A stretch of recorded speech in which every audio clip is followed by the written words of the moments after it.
Media. And I predict LinkedIn will reach 1 billion users before the end of the year. Today's topic is commenting on social media.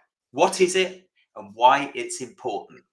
In the next 15 minutes, you'll have learned the top 3 use cases for commenting on social media. So welcome to the Walking Digital Corridors podcast, where we discuss the latest tips and tricks to empower you to walk digital corridors more effectively. Our aim is to empower you, our listeners, to have more conversations with your target audience and develop predictability in your pipeline. So for me, commenting on social media is the closest digital activity that I do that is closest to in-person networking. And so let me explain that a little bit more, because actually, before I do, let's do some introductions. So Jordan, do you want to say hi? Sure thing. Age before beauty, Jensen. I know this is the second time that I've gone before you on the intros. I am Jordan Abbott, SDR at Vidyard. I will pass it over to Jensen, who I think has the same question on the tip of his tongue as I do. But go for it, Jensen. Hey all, Jensen Abbott here, BDR at content.ai. And yeah, the question was, how many people are currently using LinkedIn? Good question. It's just coming up here. 985 million members on LinkedIn today. Wow. By the end of the year, so what, they need 15 million more? Yeah. Wow. Yeah, I think it was 930 million by end of March in 2023. So I haven't found a graph that is the full projection, but it does feel like it's going to surpass 1 billion by the end of the year. Wow. Incredible. So back to what I was saying. So why do I think social media commenting or commenting on social media is the closest thing to in-person networking, which is arguably the most effective form of prospecting? Problem is it's not scalable, and it can get pretty expensive attending a lot of events. And so if you imagine that you're at an event or you're in a networking environment, you walk into a room, you've maybe done some of your research already, you know who you want to have a chat with, you can see one or two of those people already speaking to other people today. You might walk around the room and just kind of, figure out who else is there that you want to chat to. And you'll, probably start to walk a little bit closer to the person you want to have a chat with, listen to the conversation that they're having, and wait for your moment to step in and contribute to the conversation. And it might be that you think of an intelligent question to ask, or a smart comment, something that makes you look good. But you're waiting for that moment to insert yourself into that conversation and be part of the conversation and start to build rapport. It's exactly the same on social media. It's just that not many salespeople, from my experience, are doing it or carving out the time that they need to do it on a daily basis, weekly basis. And as you guys know, we target ourselves to get into at least 100 of these social networking conversations every week. And if we don't, we know that we're unlikely to generate the level of conversations that we want to, or build depth of relationships with people at scale. It's, for me, out of everything that you can do with regards to social selling and influence, it's certainly one of those leading indicators. Anyway, I'm doing a lot of talking now, but Jensen, what are your thoughts on this topic? I think it's key to be commenting on people's posts. It has a lot of benefits: increase your visibility, increase your kind of trusted advisor status, but also sharing your thoughts, expertise, and experiences with your network is is key to be gaining conversations with the people that you would like to talk to. What you've got to remember is you're the one who's commenting on the post you would like. So for me, I find it works a dream. For example, I kind of saw 4 posts last week. On 4 of those posts, I really kind of sat down for 10 minutes, thought of a comment, commented on that post with kind of a curious response and a question, and then using that to actually kind of get into a conversation, have a call with the individual. So it's getting them on the hook. But I know Jordan has kind of these three kind of different types of commenting, and the value that you can get from them. So I'll actually pass over to Jordan, as I'm sure everyone's dying to listen to them. Yeah, thanks, mate. Yeah, just before I share those 3, just to, and again, I don't want to sound like I'm flogging a dead horse here, but it is without a doubt the most impactful thing that you can do on social, because you've heard the saying, you've got 2 ears and 1 mouth. Posting is you're on a soapbox essentially, and it's inclusive and is thought-provoking. You try and make it. That's what you are. You're spreading your message. Whereas commenting, you're actually sitting back. You're taking in what other people are saying. You're actively listening. And then, as you said, you're trying to find that opportunity to insert yourself in the conversation. And as I see it, there's no sort of official, top 3 or 3 types of comments. But as I see it, there are 3. So there's the supportive comment, which is along the lines of, "Oh, this is great, Jensen. Absolutely love this, Alex. Commenting for reach," that sort of thing. And consider they do get harder as you go on to the next step, but they also increase in value. So that's number 1, probably the easiest. Number 2 is a supplementary comment. So you're adding on to what the person that's posted is saying. You're adding some extra insights, you mentioning a piece of research that supports that post.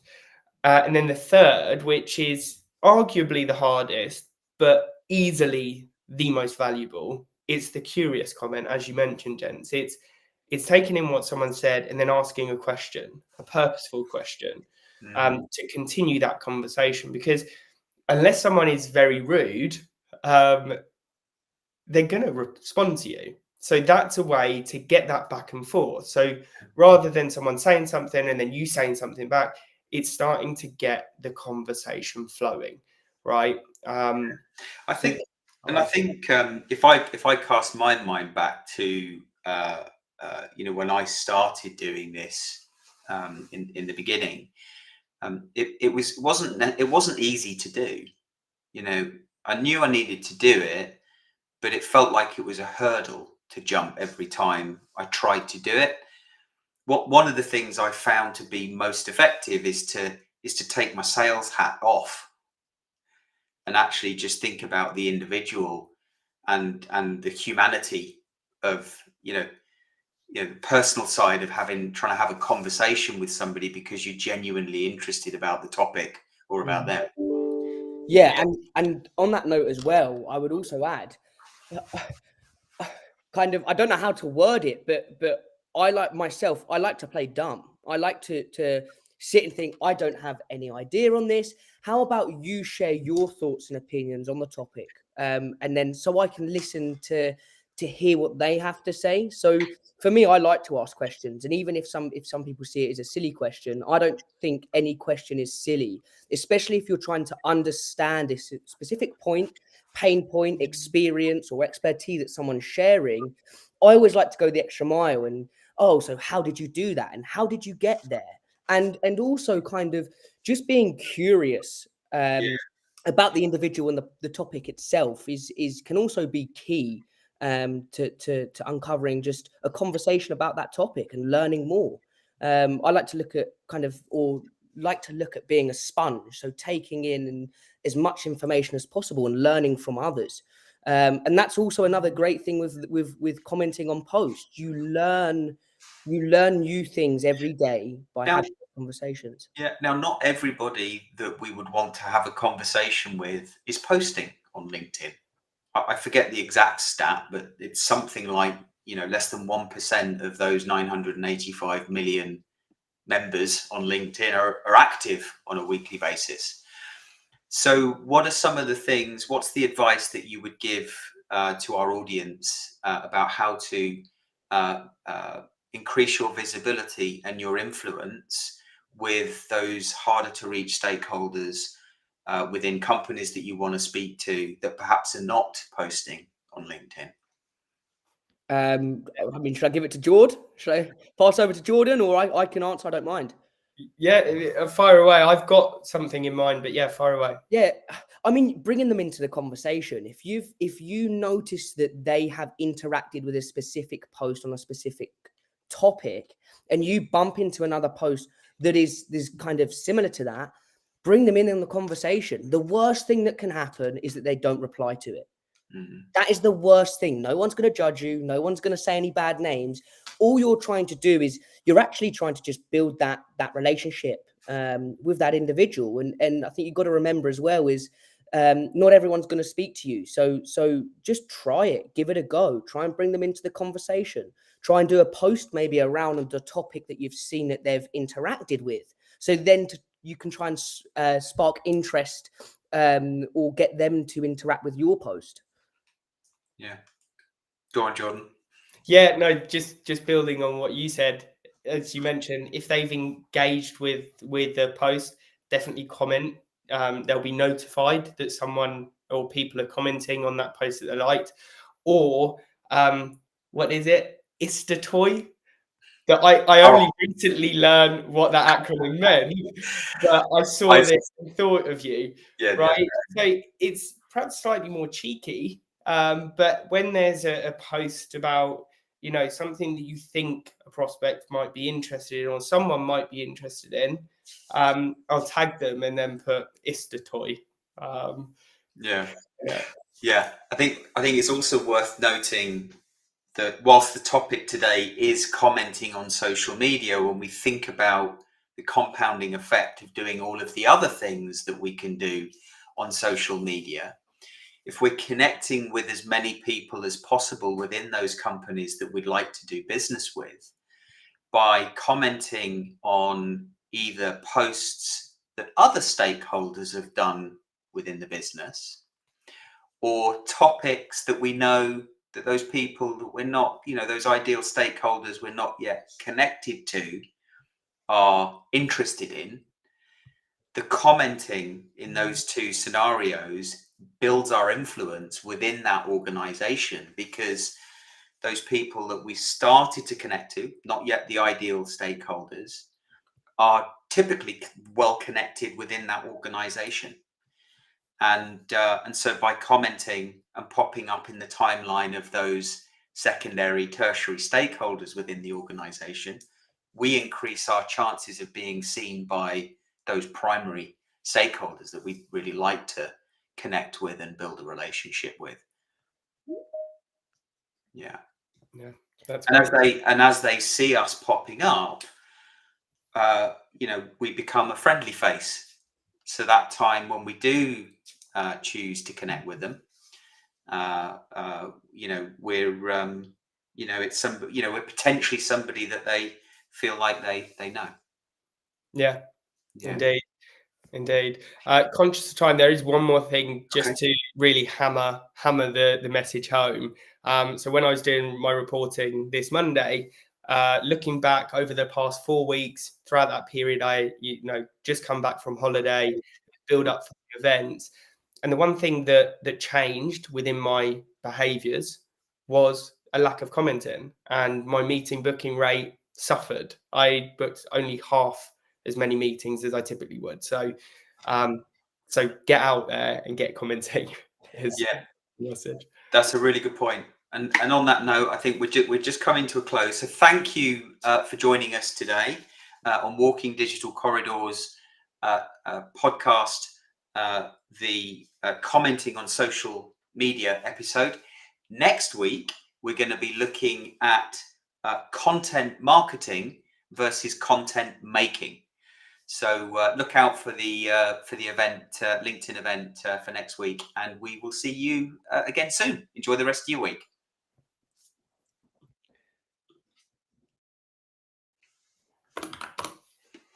Good morning. And how are we this morning? Hopefully you're enjoying our Halloween theme. So, did you know a study from Forrester Research indicates that 1 minute of video can be equivalent to 1.8 million words, highlighting its substantial impact in conveying messages effectively. So, welcome to the Walking Digital Corridors podcast this morning, where we discuss the latest tips and tricks to empower you to walk digital corridors more effectively.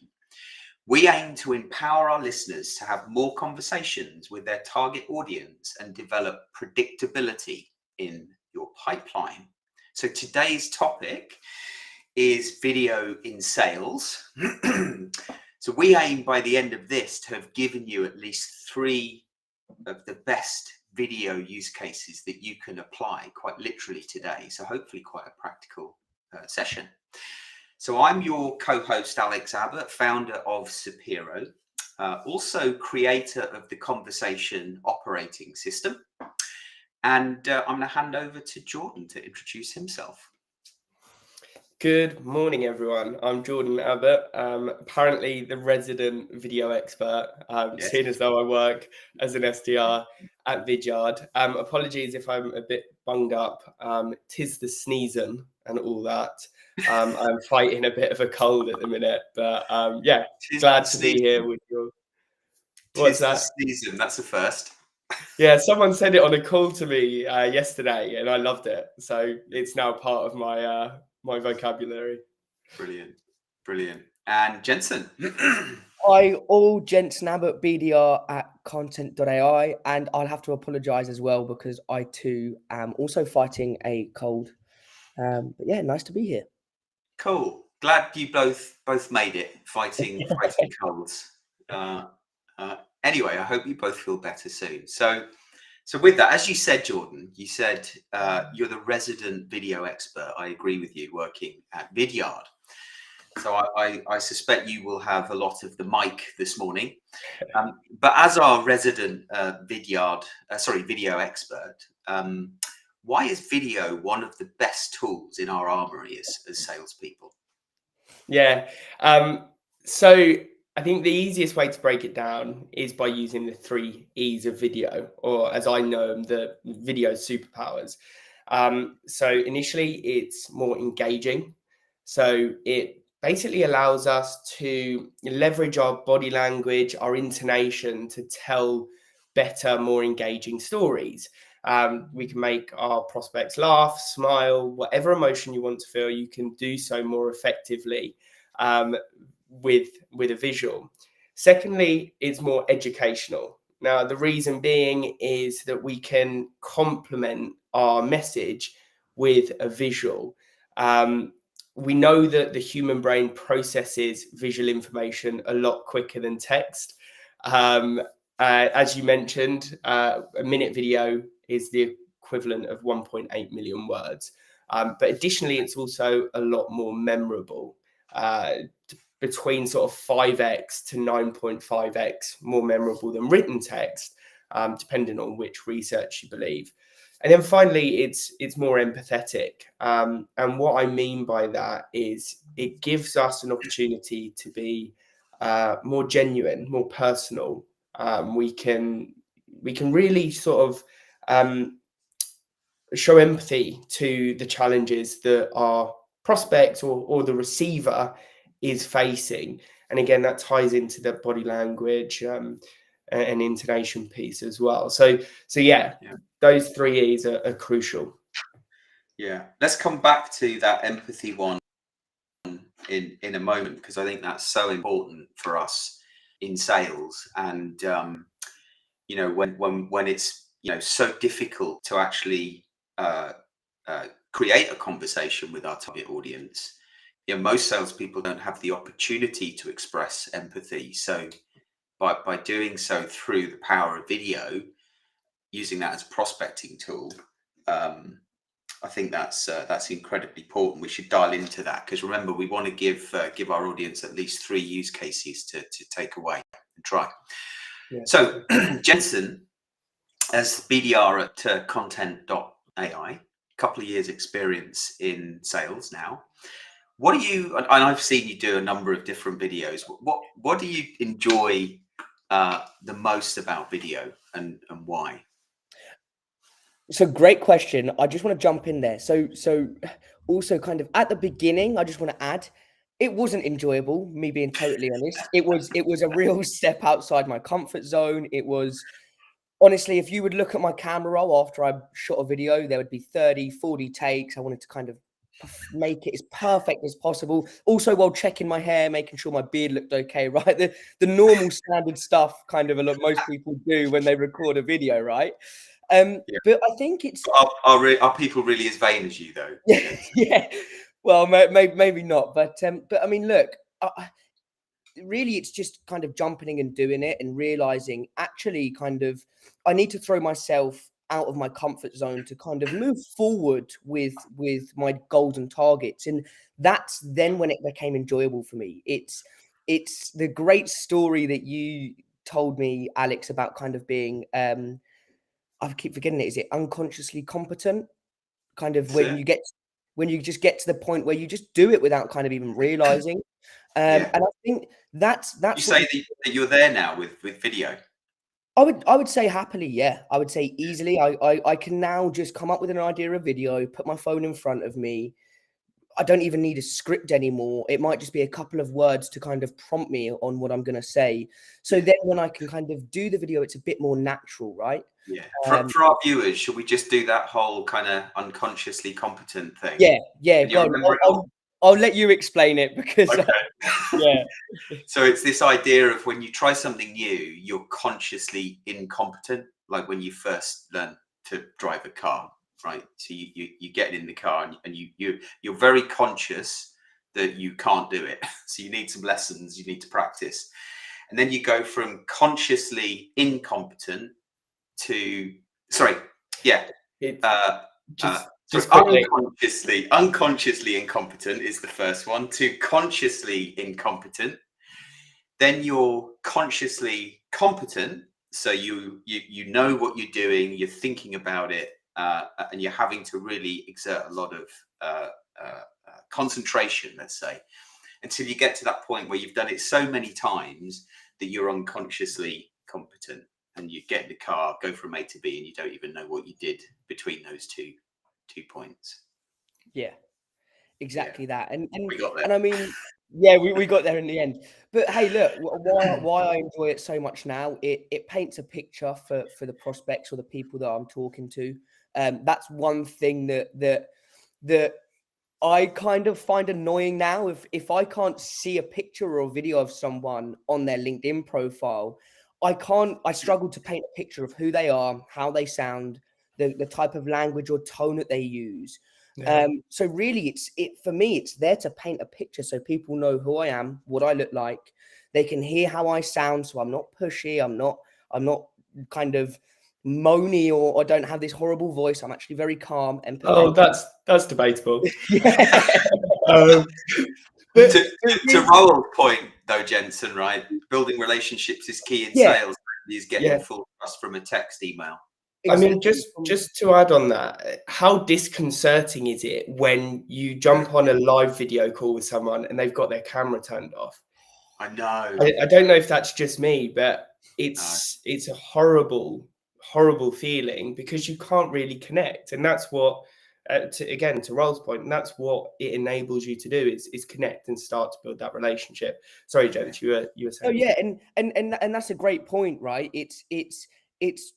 It's almost trying to make it seem as in person as possible, right? So you're able to build that relationship, kind of find ground with each other. So no, totally get your point, Jordan. I've had it many times where people join, and I've even said to them, "Oh, am I going to see your face today? Is that kind of on the cards?" And normally it's left with, "Oh, my camera's broken," or "I can't get Teams working," which is, I think it's just kind of the odd kind of excuse. But no, look, it's for me, it's really to kind of get a better understanding of the person, what they look like, how can I paint a picture, and really it's that side that also makes it so enjoyable for me. And like you said, Alex, kind of, I've made many videos, so's Jordan. I mean, be sure to kind of check a couple of them out.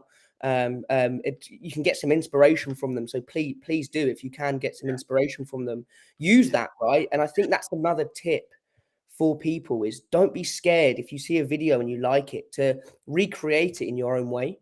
Yeah, it's a good point. So we're getting some lovely comments from people in the audience today. So thank you for that. Please do keep them coming. It helps us, and it can also direct the conversation. LinkedIn user though, tis the sneezing. You're showing as LinkedIn user because of your privacy settings on LinkedIn. If you want to show yourself, just drop your name in there. We'll know it's you. We'll give you a shout out. I was wondering why you kept pulling that comment up. I was like, oh, we like that one. Yeah, dad being sad, is it, or something like that?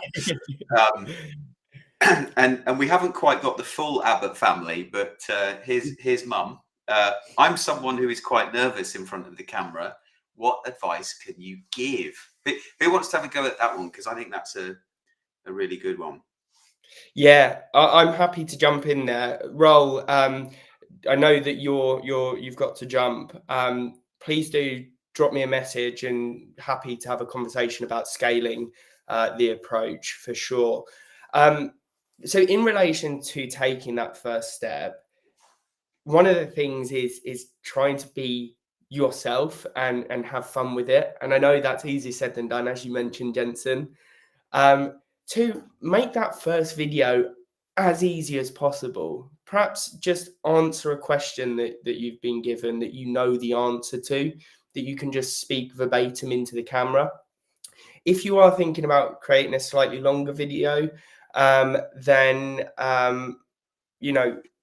have a script, use a teleprompter that will literally show you exactly what to say, and just really concentrate on that script initially, right? That will help you to remove that sort of pressure of the camera watching you.